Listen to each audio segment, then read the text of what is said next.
তাদের কাজ হলো লুণ্ঠন এবং দেশের সম্পদ বিদেশে পাচার করা। তাদের বিদেশি প্রভু থাকে এবং সেইভাবেই এই রাষ্ট্র পরিচালিত হয়েছে।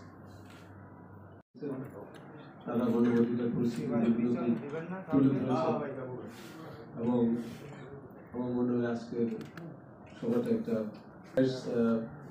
সংগঠন এই যখন মানবাধিকার শৃঙ্খলিত ছিল তখন এখানে অনুষ্ঠানের আয়োজন করেছে এবং সেখান থেকে তাদের পদচারণা শুরু 5 বছর হয়ে গেল। তো সেই সময় তো বক্তব্য অত্যন্ত হিসাব জিজ্ঞেস করে এখন একটা মুক্ত পরিবেশ এসেছে। আমরা আরো এরকম অনুষ্ঠান এশিয়া হিউম্যান রাইটস অর্গানাইজেশন থেকে দেখতে চাই।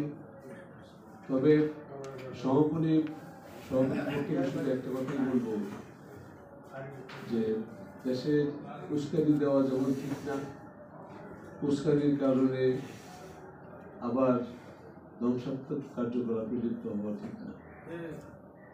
যে অন্যায় করবে তার বিচার আইনের মাধ্যমে হওয়া উচিত, কোর্টের মাধ্যমে হওয়া উচিত। আমাদের দেশে কোর্টগুলি হয়ে গেছিল, আপনার পরাধীন হয়ে গেছিল, আপনার আমাদের যে নির্বাহী বিভাগের অধীন হয়ে গেছিল।